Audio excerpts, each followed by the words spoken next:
دوستوں، بزرگوں اور بھائیوں، ہم مسلمان ہیں۔ اللہ تبارک و تعالیٰ نے جو دین برحق ہمیں عطا فرمایا ہے، وہ دین ہماری تمام ضروریات کو پورا کرتا ہے۔ ہمیں یہ حکم دیا گیا ہے کہ ہم اللہ سے جب بھی مانگیں دنیا اور آخرت کی بھلائی مانگیں۔ ہمارے ہاں چونکہ ایک بڑا طبقہ ایسا ہوتا ہے الا ماشاء اللہ جس کو دنیاوی ضروریات پوری طرح گھیر لیتی ہیں اور دنیا داری کے مسائل ذہن پر، دل پر پوری طرح حاوی ہو جاتے ہیں۔ ہر وقت تصور یہی رہتا ہے کہ کسی طریقے سے میری دنیا داری مضبوط ہو جائے، میری دنیا داری مکمل ہو جائے، میرے روزمرہ کے کام پختہ ہو جائیں۔ اس کا لازمی نتیجہ یہ نکلتا ہے کہ انسان دینی کاموں کو بھی معاذ اللہ دنیا کے لیے کرنا شروع کر دیتا ہے۔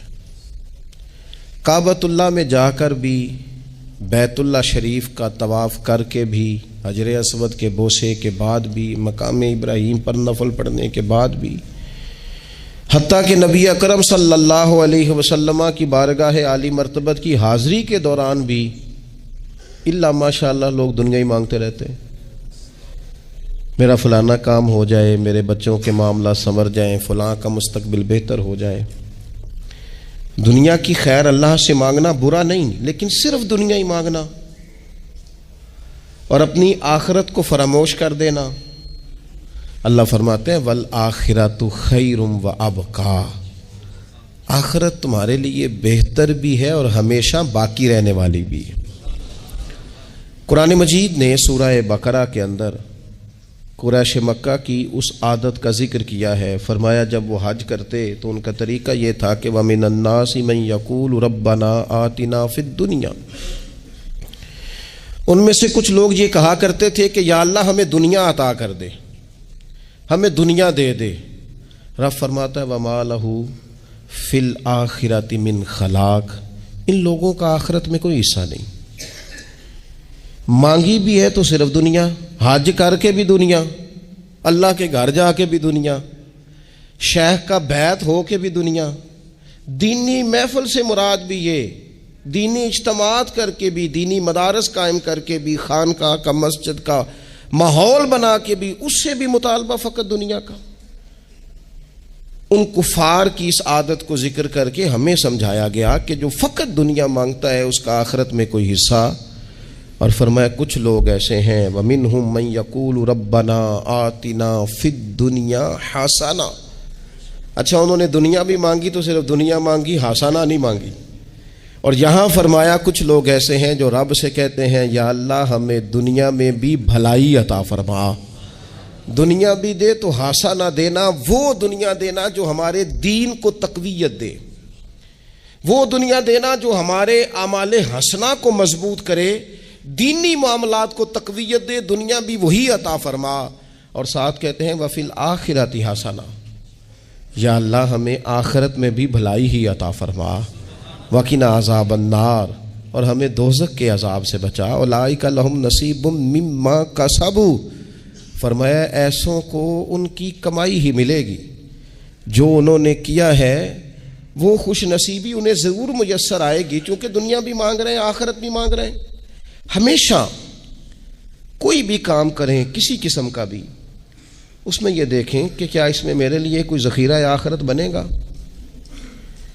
کیا یہ کام میری قبر میں، حشر میں، قیامت میں میرے لیے کوئی فائدہ مند ہوگا۔ میں بڑے درد سے عرض کرتا ہوں بعض لوگ دینی کام کرتے ہیں اور ان سے جب سوالات کیے جاتے ہیں تو وہ بعض اوقات تکلیف دہ معاملہ ہو جاتا ہے کہ اس دینی کام کے پیچھے بھی وہ والا خلوص نہیں جو ایک مسلمان کا رب رسول کے ساتھ ہونا چاہیے، اس دینی کام کے پیچھے بھی کچھ دنیاوی مقاصد موجود ہیں۔ تو اگر بڑی پگڑی اور بڑے جبے کے پیچھے بھی ایک دنیا دار چھپا ہوا ہو، لوگوں کو تو دھوکہ دیا جا سکتا ہے، رب رسول کو تو نہیں نہ دیا جا سکتا۔ وہاں تو دلوں کا خلوص ہی پہنچتا ہے، وہاں تو نیتوں کا حسن ہی پہنچتا ہے۔ تو اللہ تبارک و تعالیٰ سے جب بھی سوال کیا جائے دنیا اور آخرت کی بہتری کا سوال کیا جائے۔ ایک لفظ ہے حدیث پاک میں جس کو عافیت کہتے ہیں، ترمذی شریف میں حضرت سیدنا عباس بن عبد المطلب رضی اللہ تعالیٰ عنہ، آپ کی روایت موجود ہے، فرماتے ہیں میں نبی پاک صلی اللہ تعالیٰ علیہ وسلم کی خدمت عالی مرتبت میں حاضر ہوا تو میں نے عرض کی یا رسول اللہ صلی اللہ تعالیٰ علیہ وسلم، مجھے ایسی چیز بتائیں جو میں اپنے رب سے مانگوں۔ چیز مانگنی ہوتی ہے نا، بعض اوقات موقع ملتا ہے تو کئی دفعہ انسان امتحان میں آ جاتا ہے کہ اب مجھے موقع مل گیا ہے، مجھے کہا گیا کچھ مانگ لو تو بھلا میں کیا مانگوں۔ حضرت عباس بن عبد المطلب رضی اللہ تعالیٰ عنہ نبی پاک علیہ السلام کے پیارے چچا جان ہیں، عرض گزار ہیں یا رسول اللہ صلی اللہ علیہ وسلم، مجھے بتائیے میں اپنے رب سے مانگوں تو کیا مانگوں؟ تو حضور نے فرمایا رب سے عافیت مانگو۔ کہتے میں کچھ دن رکا، کچھ دنوں کے بعد پھر حاضر بارگاہ ہوا اور عرض کی یا رسول اللہ صلی اللہ تعالیٰ علیہ وسلم، مجھے بتائیے میں اپنے مالک سے مانگوں تو کیا مانگوں؟ تو حضور نے پھر فرمایا اللہ سے مانگنا تو عافیت مانگنا۔ بزرگ فرماتے ہیں یہ عافیت کیا ہے؟ عافیت یہ ہے کہ یا اللہ ظاہری پریشانیاں، باطنی پریشانیاں، اے اللہ ظاہر کے میل کچیل بھی دور ہو جائیں، باطن کے بھی دور ہو جائیں، اے اللہ ہر معاملے میں، ہر آزمائش میں، ہر دکھ میں ہمیں تیری پناہ نصیب ہو جائے۔ یہ عافیت ہے۔ اور صوفیہ کرام فرماتے ہیں عافیت سے بڑی نعمت کوئی نہیں اگر کسی کو میسر آئے تو، عافیت سے بڑا حسن کوئی نہیں اگر کسی شخص کو یہ نصیب ہو جائے۔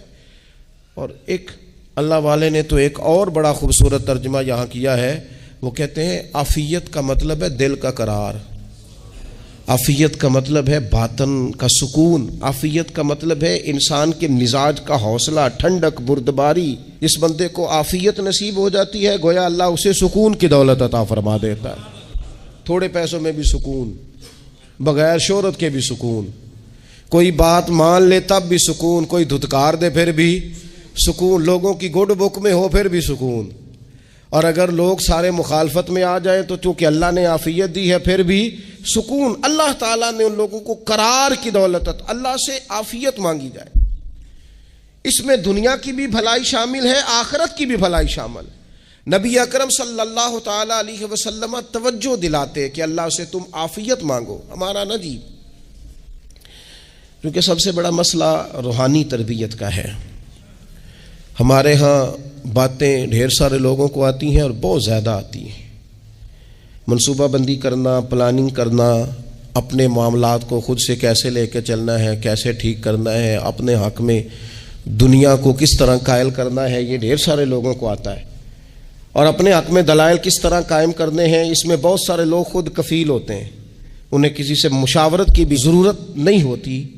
لیکن اللہ کی بارگاہ سے اپنا رشتہ کیسے جوڑنا ہے، مالک سے کرم کا سوالی کس طرح کر کے ہونا ہے، اللہ سے عافیت کا سوال کیسے کرنا ہے، یہ چونکہ روحانی تربیت میں ہمارا مزاج نہیں ہوتا لہذا ہم اس طرف جاتے نہیں، ہم وہ اپنی مرضی کی چیزیں، یعنی وظیفہ پوچھ کے گئے ہیں ایک صاحب، کچھ عرصے کے بعد آئے ہیں تو آ کے کہتے ہیں مولانا صاحب، پیر صاحب یا قاری صاحب یا فلاں صاحب، کسی سے بھی پوچھ کے گئے کہ جس کو نیک آدمی جانا، پھر لوٹ کر آ کے کہتے ہیں کہ آپ نے وظیفہ بتایا تھا پر کام کوئی نہیں ہوا۔ تو میں تو صاف کہتا ہوں اور کھلے دل سے کہتا ہوں کہ بھائی وظیفہ آپ کو بتایا تھا کہ اللہ کی رحمت متوجہ ہوگی، خدا کی رحمت کو آواز دینے کے لیے وظیفہ دیا تھا، کوئی بھی وظیفہ رب کو مجبور تو نہیں نہ کر سکتا معاذ اللہ۔ اور وظائف کس لیے پڑھے جاتے ہیں کہ جلدی سے معاملات ٹھیک ہو جائیں، میرے حق میں چیزیں بہتر ہو جائیں، تو اللہ کی رضا کے لیے پڑھے جاتے ہیں۔ تو وظائف کو، عبادات کو، نوافل کو، تلاوت کو، درود پاک کو تو رضا الہی کا ذریعہ بنانا چاہیے، لیکن ہم چونکہ ایک پورا الجھاؤ رکھتے ہیں اپنی دنیا داری کے معاملات سیدھے کرنے، ایک پورا خیر رکھتے ہیں، وہ لوگ ملتے رہتے ہیں مختلف بزرگوں کی نسبت کے تعلق سے، تو بعض جگہوں پہ بعض لوگ بڑے تیز ہوتے ہیں، یعنی ان سے آپ کی ملاقات ہوتی ہے تو بندے کو محسوس ہوتا ہے کہ یار اسے تو پہلے ہی ساری باتوں کا پتہ ہے، اور کئی دفعہ ان سے ملنے کے بعد احساس ہوتا ہے کہ یار اس سے تو تھوڑا سیکھ ہی لیتے تو بہتر تھا، یہ تو بات بڑی آگے نکل گئی، سارا پتہ ہوتا ہے، باشعور ہوتے ہیں، لیکن ڈر آتا ہے اللہ سے۔ اتنا باشعور آدمی، سمجھدار، پنچایت، پریا، لوگ، دین، دنیا سارا پتہ ہے، نماز کا ٹائم آ گیا تو وہ چھپتا پھرتا ہے،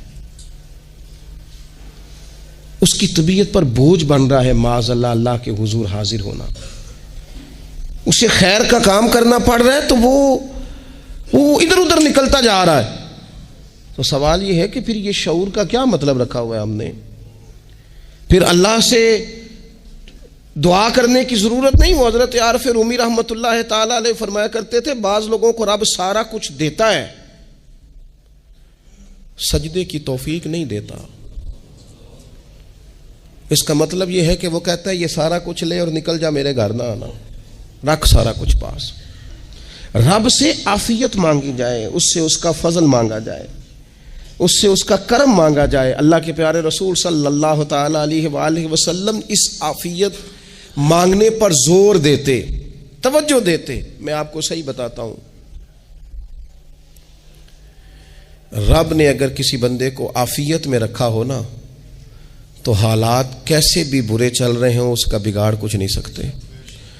اور اللہ تعالیٰ معاف کرے، 100 دفعہ خاکم بدہن، اگر کسی وقت اس کے کرم کی نگاہ پھر جائے تو پھر سارے اسباب سمیت بھی انسان اپنے پیروں پہ کھڑا نہیں رہ سکتا۔ اس سے جب تک طلب کرم نہیں ہوتا، طلب عافیت نہیں ہوتی، اس کی بارگاہ سے جب تک بندہ مومن پورا رجوع نہیں کرتا، یہ عافیت اتنی اعلیٰ چیز ہے کہ نبی پاک علیہ السلام نے فرمایا اذان اور اقامت کے درمیان جو وقت ہوتا ہے اس میں دعائیں رد نہیں ہوتی۔ دعا مانگا کرو گے تمہاری اللہ اپنے فضل سے قبول کر لے گا۔ عرض کی یا رسول اللہ کیا مانگے؟ تو فرمایا عافیت مانگو رب سے۔ حضرت انس بن مالک حدیث کے راوی ہیں رضی اللہ تعالیٰ عنہ، یہاں بھی فرمایا یہ عین قبولیت کا ٹائم ہے، اب اللہ سے عافیت مانگ لو، اس کی پناہ۔ ہم دعاؤں میں بھی محدود ہو جاتے ہیں۔ رب دا طالب کوئی نہ ملیا، جو ملیا طالب زردہ ہو، دعاؤں میں بھی حد بندی۔ بعض اوقات بچے بھی تربیت کرتے ہیں نا، ایک مولانا ہے، ان کا خیال ہے کہ انہوں نے مجھ سے کچھ پڑھا ہے تو کبھی کبھی استاد جی کہہ دیتے ہیں، بہت پرانی بات ہے، انہوں نے مجھے فون کیا کہ اگر آپ کبھی تشریف لائیں، تو میں نے کہا پتر دعا مانگ اللہ کو چھوٹی جی گڈی دے وے۔ تو اس بچے نے میری بڑی تربیت کی، کہنے لگا استاد جی اللہ کو لو منگنی یہ تو وڈی ساری منگو، آپ نے محدود کیوں کیا کہ بھئی یہ چھوٹی سی اللہ گاڑی کیوں اللہ چھوٹی دے، رب دے تو بڑی دے اور رحمت سے دے، اللہ سے مانگنی ہے نا جی۔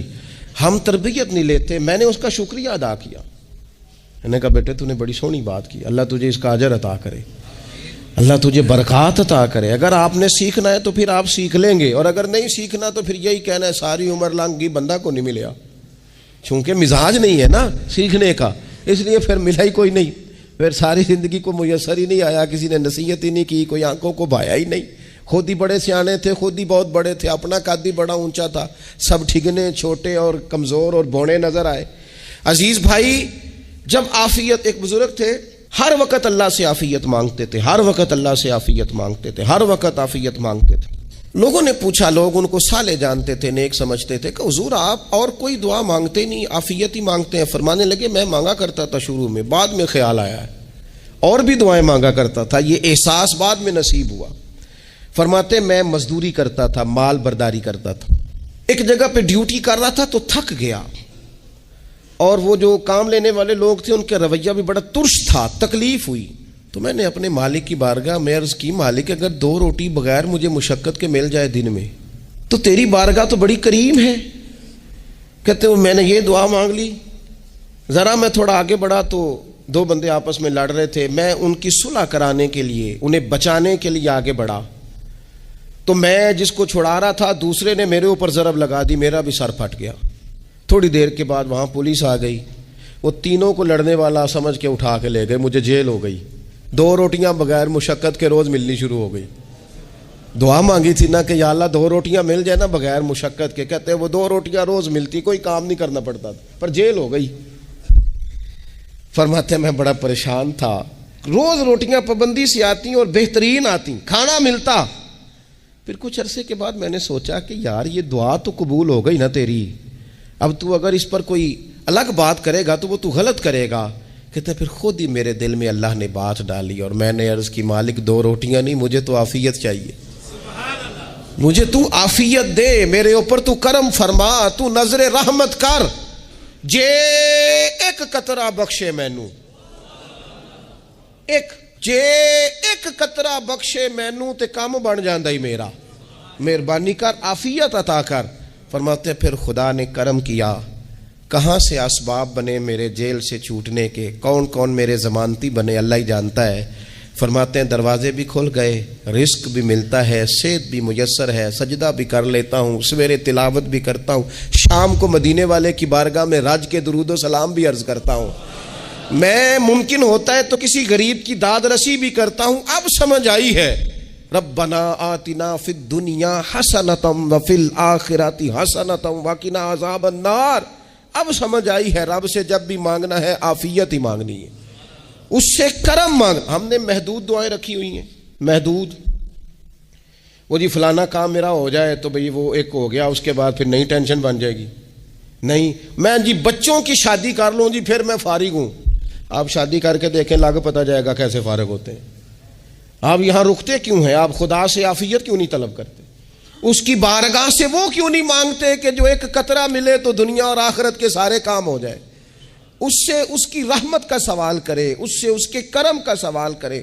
اللہ کی بارگاہ میں بھی حاضر ہونا اور جچی تلی اور جناب ناپ تول کر اور محدود چیزوں کا سوال کرنا، مالک سے مانگیں، اور وہ جب دیتا ہے تو دیتا بھی بے حساب ہی ہے، وہ جب عطا کرتا ہے تو کرم کے دروازے کھول کے عطا کرتا ہے، ورنہ تو ایک الجھن سے انسان نکلتا ہے دوسری میں الجھ جاتا ہے، ایک گتھی کو سلجھاتا ہے۔ پھر اقبال رو پڑے تھے، کہنے لگے میں عقل کی گتھیاں سلجھا چکا ہوں، یا رب مجھے صاحب جنوں کر دے۔ اللہ یہ بڑا میں نے ہیر پھیر دیکھ لیا، مجھے دیوانہ بنا، اب مجھے جنون ہو، اب میں کسی کے لیے رویا کروں، اب میں کسی کی یاد میں تڑپا کروں، اب میں رات کسی کے لیے میری آنکھیں بیدار رہیں۔ یہ بڑی ہو گئی دنیا داری، عقل کی گتھی حالانکہ نہیں سلجھتی، پر اقبال کہتے ہیں عقل کی گتھیاں سلجھا چکا ہوں، یا رب مجھے صاحب جنوں کر دے۔ اور پھر کہنے لگے بجھی عشق کی آگ اندھیر ہے، اب یہ مسلمان نہیں، یہ خاک کا ڈھیر ہے، تو مٹی بن کے رہ گیا۔ کیا کہاں اپنی ساری توجہات کا قبلہ کس چیز کو؟ میرے عزیزو اللہ سے عافیت۔ نبی پاک علیہ الصلوۃ والسلام نے ایک شخص سے پوچھا کیا دعا مانگ رہے ہو؟ تو اس نے کہا یا رسول اللہ میں اللہ کی بارگاہ میں صبر کا سوال کر رہا ہوں۔ تو حضور فرمانے لگے صبر تو مصیبت پر ہوتا ہے۔ یا رسول اللہ پھر کیا مانگوں؟ آپ ان جملوں اور لفظوں کی گہرائی کو سمجھیں، صبر کے لیے تو پہلے مصیبت آئے گی پھر صبر آئے گا، تو یا رسول اللہ کیا مانگوں؟ فرمایا تو رب سے عافیت مانگ۔ مانا کیا ہے؟ مصیبت آئے کیوں؟ اللہ تجھے اپنی حفاظت کے حصار میں لے لے، وہ وقت ہی کیوں آئے کہ جب تیری طبیعت الجھ جائے، جب تو پریشان ہو جائے، جب تو تو اللہ سے عافیت مانگنا۔ جب تو عافیت مانگے گا تو اگر کبھی مشکل آئے گی بھی نا، تو خدا پھر اپنے فضل سے مشکل سے نکلنے میں رستہ بھی بڑی جلدی عطا فرمائے گا اور تیرے اوپر فضل فرمائے گا۔ اگر عافیت، یہ جو ہم نبی پاک کی امت ہے نا، تو یہ ہمارے گرد اللہ کے فضل اور اس کی رحمت کا حصار ہے، یہ حصار ہے ہمارے گرد۔ وہ درویش نے کہا تھا نا کہ کروں شکر کتنا اور کروں فخر کتنا کہ تیرے کرم نے مجھے فائز المرام کیا، دیکھو بنا کے سید عالم کا امتی مجھ کو گناہ سے پہلے ہی بخشش کا انتظام کیا۔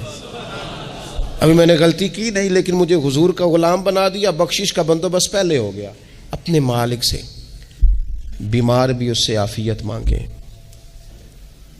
مقروض بھی اس سے عافیت مانگیں، بے اولاد بھی اس سے عافیت ہی مانگیں، صاحب اولاد بھی اس سے عافیت ہی مانگیں، جو دولت کے حصول کے رزق حلال کے خواہش مند ہیں وہ بھی اس سے عافیت مانگیں، اور جن کی جھولی اس نے بھر دی ہے وہ بھی اپنے رب سے عافیت ہی مانگیں۔ مالک سے جب سوال کرے، ایک بزرگ تھے انہوں نے تو اپنی انگوٹھی میں لکھوا لیا تھا کہ یا اللہ مجھے عافیت عطا فرما، مگر جب بھی دیکھتا ہوں یاد آ جاتا ہے کہ اللہ سے عافیت مانگنی۔ اپنے مالک کی بارگاہ کے اندر دیکھو، میں نے دیکھا ہے وہ کسی نے کہا تھا کہ تیری خواہش ہے کہ وہ تیری آرزو کرے پوری، اور میری خواہش ہے کہ تیری آرزو بدل جائے۔ کچھ لوگ ایسی خواہشات بھی لے کے آتے ہیں کہ جو پوری نہ ہو تو بہتر ہوتا ہے، اس لیے آپ کو پتہ ہے موت مانگنا جائز نہیں دین میں. مصائب سے گھبرا کر، مشکلات سے گھبرا کر، زندگی کے مد و جزر سے پریشان ہو کر موت کا سوال کرنا جائز نہیں. کس طرح جائز ہے؟ ان لفظوں کے ساتھ دعا کر سکتا ہے کہ یا اللہ جب تک میری زندگی بہتر ہے مجھے زندہ رکھ، اور جب میرا دنیا سے جانا بہتر ہے پھر تو مجھے اپنی بارگاہ میں بلا لے. یہ بھی کیا ہے؟ یہ بھی عافیت کا سوال ہی ہے کہ یا اللہ رکھ بھی تب تک جب تک رہنا بہتر ہے. نبی پاک نے بھی ارذل العمر ہونے سے پناہ مانگی. ہمارا یہ مزاج بن گیا ہے کہ ہم اپنے حق میں ایسی چیزوں کا سوال کر رہے ہوتے ہیں جو کئی دفعہ ہمیں مل جائیں تو ہمارا نقصان کریں. قرآن حکیم ایک جگہ پہ اللہ کریم نے فرمایا ہے کہ اگر سب لوگوں کو مال دے دوں تو بغاوت کریں، فساد ہو جائے. کیا مانا؟ کہ اپنا نقصان کر بیٹھے لوگ. ہم اپنے مالک کی بارگاہ میں بعض ایسی چیزوں کے سوالی ہیں کہ جو ہمارے لیے ٹھیک نہیں ہے، ہمیں اس کے کرم پر چھوڑنا ہے، اس سے عافیت مانگنی. اور بعض لوگ، چونکہ میں کہہ چکا ہوں شروع میں کہ ہماری دینی روحانی تربیت نہیں ہوتی اور ہم کہیں سے باقاعدہ اسباق لینے کے قائل ہی نہیں ہوتے، پوری تربیت کا ہمارا مزاج نہیں ہوتا، اپنی عقل اور اپنا شعور اور اپنے حساب سے ہم زندگی کو بتانا چاہتے ہیں.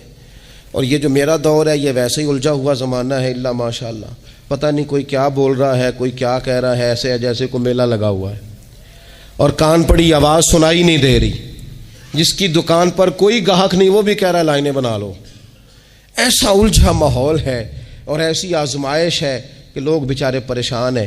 دیکھیں جب تربیت کے ساتھ انسان آگے بڑھتا ہے نا، ہمارے پاس مقتدا ہے اللہ رسول کا کلام، ہمارا پیشوا ہے رب رسول کا فرمان.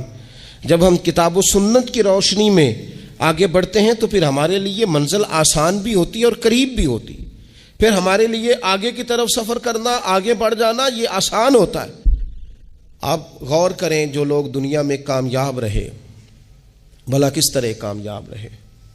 وہ اس طرح کامیاب رہے کہ انہوں نے نا اپنے رب سے عافیت مانگی. اللہ تعالیٰ نے خود بخود ان کے لیے رستے بنائے. آپ تاریخ پڑھیں گے بعض لوگوں کی تو لگ نہیں رہا تھا کہ وہ اتنی کامیابی حاصل کریں گے. دیکھ لیں آپ حضرت غوث اعظم جیلانی رضی اللہ تعالیٰ عنہ بغداد شریف تشریف لاتے ہیں تو ان کی کیفیت یہ ہے کہ پتے کھا کے گزارا کرنا پڑتا ہے. یعنی پیچھے کوئی ایسا بیک گراؤنڈ کسی کا بنایا ہوا ادارہ، کوئی بڑی خانقاہ، کوئی بڑے لمبے چوڑے والد صاحب کے مریدین، کوئی بڑا لمبا سلسلہ نہیں مل رہا. ان کو بظاہر پتے کھا کے گزارا کرنا پڑتا ہے، لیکن چونکہ وہ نکلے ہیں اللہ کی مدد کے ساتھ، انہیں اللہ نے تائید دی ہے، فضل فرمایا ہے، تو نتیجہ یہ نکلا ہے کہ 70 ہزار بندہ ایک ایک وقت میں تربیت لینے کے لیے ان کے سامنے موجود ہے. یہ اللہ نے اسباب بنائے ہیں، کیونکہ جب رب عافیت عطا کرتا ہے تو پھر اللہ اسباب بھی پیدا فرماتا ہے. ہمارا ذہن تو تھک جاتا ہے سیاست کرتے کرتے. ہم تو جناب پوری ترتیب سے ہمیں سلیقہ آتا ہے کس طرح کر کے کس بندے کو کیسے قائل کرنا ہے. پورے طور پر ہم وہ ساری زندگی سیاست کرتے رہتے ہیں. وہ خاندانوں میں بھی چلتی ہے، گلی محلے میں بھی چلتی ہے، دوستوں میں بھی چلتی ہے، اور بعد میں پتہ چلتا ہے کہ یہ پتے کھیل کون رہا تھا. اصل میں صلح کرانے والا تھا کہ لڑائی کرانے والا تھا. یہ سب کا خیر خواہ تھا، یہ سب کی ذہن کے اندر فطور کی آمیزش ہی اس شخص کی وجہ سے تھی. ہم چونکہ وہ خاص عافیت اللہ سے نہیں مانگتے، ہماری مخصوص سیاست ہوتی ہے سبھی کو راضی رکھو. اس کا نتیجہ یہ نکلتا ہے کہ ایک ٹائم آتا ہے کوئی بھی راضی نہیں رہتا.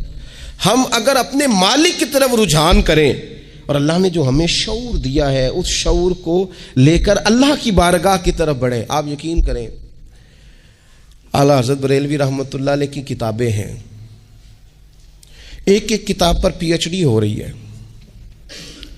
اور انہوں نے 150 سال پہلے بیٹھ کر جو کچھ لکھا تھا بین ہی لفظ بلفظ اس کی ضرورت آج محسوس ہو رہی ہے اور آنے والے وقت میں بڑھ رہی ہے. لیکن ان کے پاس کوئی ٹیم نہیں تھی، 50 لوگ نہیں تھے جو ان کے پاس بیٹھ کے لکھواتے، اپنا پریس نہیں تھا، ایسے لوگ نہیں تھے کہ جن کو پتا ہوتا کہ کتاب ہم کل چھاپیں گے اور اتنے فیصد یہ مارکیٹ میں نکل بھی جائے گی. ایسا کچھ نہیں تھا. کیا تھا؟ اللہ کی مدد ساتھ تھی، تائید ایزوی ساتھ تھی، اللہ نے اپنی عافیت میں رکھا تھا. وہ قرآن مجید کی آیت کا ترجمہ کرتے ہیں نا اعلیٰ حضرت اہدنا الصراط المستقیم، یا اللہ ہمیں سیدھی راہ پہ چلا. بہت سارے مفسرین نے کہا اے اللہ ہمیں سیدھا راستہ دکھا، فرماتے ہیں اے اللہ ہمیں سیدھی راہ پر چلا۔ تو کسی نے کہا حضور یہ چلا اور دکھا میں کیا فرق ہے؟ فرمانے لگے دکھانے کا مطلب یہ ہوتا ہے کہ کسی نے پوچھا میں نے گجرانوالہ جانا ہے، تو دکھانا یہ ہے کہ اسے کہا یہاں سے باہر نکلو، روڈ پہ چڑھ جاؤ، سیدھے جاؤ گے، ایک پول آئے گا اسے کراس کرنا، نیچے اترنا، وہاں سے شہر شروع ہو جائے گا۔ پھر اس نے اگر کوئی اندرونی جگہ شہر کی پوچھ لی تو اس کو کہا کہ رائٹ ہو جانا، پھر لیفٹ ہو جانا، پھر آگے کسی سے مزید۔ یہ ہے راستہ دکھانا اور ایک ہے چلانا۔ اس نے کہا میں نے گجرانوالہ جانا ہے، تو اس نے کہا ساتھ بیٹھنا میری گاڑی پہ، جہاں تو نے جانا ہے میں چھوڑ کے آتا ہوں۔ یہ راستے پہ چلانا ہے، یہ مقام تفکر ہے، آپ اس پر غور فرمائیں گے۔ کہتے ہیں یا اللہ تو ہمیں راستہ دکھائے گا اور دکھاتا ہے، لیکن چاروں جانب شیطان بھی تو بیٹھا ہے نا، فتنے بھی تو ہے نا، تو اگر تیری رحمت ساتھ ساتھ رہے، مانا کہ محبت کے سفر میں ہر گام پہ 100 مشکل ہے، لیکن یہ سفر آسان بھی ہے اگر ساتھ تمہارا ہو جائے۔ اگر تو ساتھ چلے تو پھر یہ سفر مشکل ہے۔ وہ ہارون رشید نا اپنے محل کی چھت پہ ٹہل رہا تھا، سب سے اوپر والے چوارے پر، نیچے سے حضرت بہلول دانا گزر رہے تھے، اوپر اس کے ساتھ سپاہی بھی تھے، گن مین بھی تھے۔ اس نے کہا یہ بابا تو ذرا اوپر اٹھاؤ۔ انہوں نے ایک ڈولی، ایک ٹوکری سمجھ لیں، اس کو رسیاں باندھ کے نیچے پھینکا۔ نیچے جو سپاہی تھے ان کو کہا کہ یہ بابا جی کو پکڑ کے اس میں بٹھاؤ۔ انہوں نے جبرن تھاما بابا جی کو، اس میں ڈالا، اوپر والوں نے کھینچ لیا۔ 2-3 منٹ لگے۔ ہارون رشید کے سامنے حضرت بہلول دانا پہنچ گئے تو تھوڑے ناراض بھی ہوئے کہ یہ کوئی طریقہ تو نہیں نا بلانے کا۔ ملاقات ہوئی تو کہا کیوں بلایا؟ کہنے لگا ایک مسئلہ پوچھنا تھا۔ فرمانے لگے بادشاہ ہے نا، تیرے مسئلے پوچھنے کا بھی اپنا ہی انداز ہے، پوچھ مسئلہ۔ کہنے لگا بابا پوچھنا تھا کہ آپ اللہ تک کیسے پہنچے؟ حضرت بہلول دانا چپ کر گئے۔ 2-4 منٹ کے بعد کہنے لگے جس طرح ابھی زمین سے تیرے تک نہیں پہنچا، بالکل اسی طرح پہنچ گیا اور رب کریم کی بارگاہ تک، اور وہ بھی جو اس نے کرم فرمایا ہے، ورنہ میں تو نہیں سمجھتا کہ میں پہنچ گیا ہوں، وہ بھی اگر تیری خوش گمانی ہے۔ تو ہارون رشید کہنے لگا مجھے سمجھ نہیں آئی۔ فرمانے لگے تو بادشاہ جو ہے اتنی جلدی کیسے سمجھ میں آئے گی تجھے بات؟ فرمانے لگے اگر میں تجھ سے ملنا چاہتا نا تو میں ایک درخواست لکھتا، پھر کسی وزیر سے سفارشی سائن کراتا، پھر وہ جمع کراتا، پھر مجھے ٹائم ملتا کہ فلاں دن فلاں تاریخ فلاں ٹائم آ جانا، پھر آ کے میں لائن میں لگتا۔ پھر بھی تو بادشاہ ہے، تیرا موڈ بنتا ملنے کا کہ نہ بنتا؟ جب میں چاہتا تو پتہ نہیں کتنا ٹائم لگ جاتا، جب تو نے چاہا ہے نا تو 1 منٹ بھی نہیں لگا۔ فرمانے لگے میں نے دعویٰ ہی نہیں کیا کہ میں جد و جہد کر کے پہنچوں گا، میں نے تو رب کی بارگاہ میں عاجزی کی ہے، پھر رب نے ہی کرم فرمایا ہے، اسی نے مہربانی کی ہے۔ مانا کہ محبت کے سفر میں ہر گام پہ 100 مشکل ہے، لیکن یہ سفر آسان بھی ہے اگر ساتھ تمہارا ہو جائے۔ اس کے کرم کا ساتھ رہا ہے، اس سے عافیت مانگی ہے، اپنے آپ کو اس کے سپرد کیا ہے تو اس نے کرم کر دیا۔ جب تک یہ مزاج نہیں ہم بناتے کہ مالک سے عافیت کا سوال کریں، اپنے آپ کو اپنے رب کے حوالے کر دیں، اس کی رحمتوں کے سپرد کر دیں، اتنی دیر تک زندگی میں ٹھہراؤ نہیں آتا، قرار نہیں آتا۔ مشکات میں موجود ہے، اللہ کے پیارے رسول صلی اللہ تعالی علیہ وسلم تیمارداری کے لیے گئے تو صحابہ کرام فرماتے ہیں وہ بندہ نا اتنا پتلا نحیف اور لاغر ہو گیا تھا جس طرح چڑیا کا بچہ ہوتا ہے، کمزوری ضعف طاری تھا۔ تو محبوب کریم نے اسے دیکھا تو بڑے کریمانہ انداز میں کریم فرمانے لگے تو کوئی دعا نہیں مانگتا، تو عافیت نہیں مانگتا اللہ سے؟ عرض کی یا رسول اللہ صلی اللہ تعالی علیہ وسلم، میں نے اپنے رب کی بارگاہ میں عرض کی ہے مالک قیامت کا عذاب بڑا سخت ہے، میں نہیں برداشت کر سکتا، تو نے اگر مجھے کوئی سزا دینی ہے تو یہیں دے لے، قیامت کو نہ دینا۔ تو کہتے ہیں محبوب فرمانے لگے سبحان اللہ، او خدا کے بندے تو رب کی سزا دنیا میں بھی نہیں سہ سکتا، اللہ سے یہ بھی سوال نہ کر، تو رب سے کہہ ربنا آتنا فی الدنیا حسنۃ وفی الآخرۃ حسنۃ وقنا عذاب النار۔ تو رب سے دنیا میں بھی حسنہ مانگ، بھلائی مانگ، تو آخرت کے لیے بھی بھلائی مانگ، تو اس سے عافیت کا سوال کر۔ تو نے یہ سوال کیوں کیا؟ عرض کی یا رسول اللہ کرم ہو گیا ہے، مجھے سمجھ آ گئی ہے، اب میں اسی طرح ہی کروں گا۔ عزیز دوستو ہم کہاں سہ سکتے ہیں؟ ہم دنیا میں رب کی سزا ہم نہیں سہ سکتے، ہم کمزور ہیں تو گرمی نہیں سہ سکتے، شدید سردی نہیں سہ سکتے، شدت کی بھوک لوگ نہیں سہ سکتے، کوئی آزمائش نہیں سہ سکتے۔ وہ جو لوگ بعض اوقات کہہ دیتے ہیں نا جی فلاں چیز ہمارے اعمال کا نتیجہ ہے، تو میں کیا کرتا ہوں، نہ کو یار ہم تو یہ بھی نہیں سہ سکتے، ہم کہاں برداشت کر سکتے ہیں، ہمیں تو وہ معاف ہی فرمائے۔ ہم حساب والے ہے ہی نہیں، ہم تو صرف معافی والے ہیں۔ ہم سے نہ حساب پوچھے، اس نے حساب پوچھا تو پھر تو بڑی مشکل ہو جائے گی۔ اگر اس نے حساب پوچھا تو بڑی رسوائی ہو جائے گی، اگر حساب پوچھا تو مشکلات سامنے دکھائی دینے لگ جائیں گی۔ ہم سے تو وہ درگزر والا معاملہ کرے، ہم سے تو وہ کہے جا میں نے محبوب کے صدقے تجھے معاف کیا، جا تیرے لیے رحمت اور بخشش والا فیصلہ کیا۔ وہ کوئی سبب، اس کی رحمت کسی سبب کو دیکھ لے اور درگزر کر لے۔ تو آج کی پوری گفتگو میں آج آپ کو بڑی ذمہ داری سے یہ گزارش کر رہا ہوں، اللہ سے عافیت مانگے، ہر وقت عافیت مانگے۔ میری سالوں سے روٹین ہے، میں دعا مانگتا ہوں اللہم انا نسألک العفو والعافیت فی الدین والدنیا والآخرہ۔ اور یہ خاموش تبلیغ ہوتی رہی، میں مانگتا رہا، کئی بچوں کو ویسے یاد ہو گئی، اس کو یاد کر لیں، اللہ سے عافیت مانگے، دین میں، دنیا میں، آخرت میں، اس کو اپنا مزاج بنائیں۔ اللہ تبارک و تعالی ہم سب کو عافیت نصیب فرمائے۔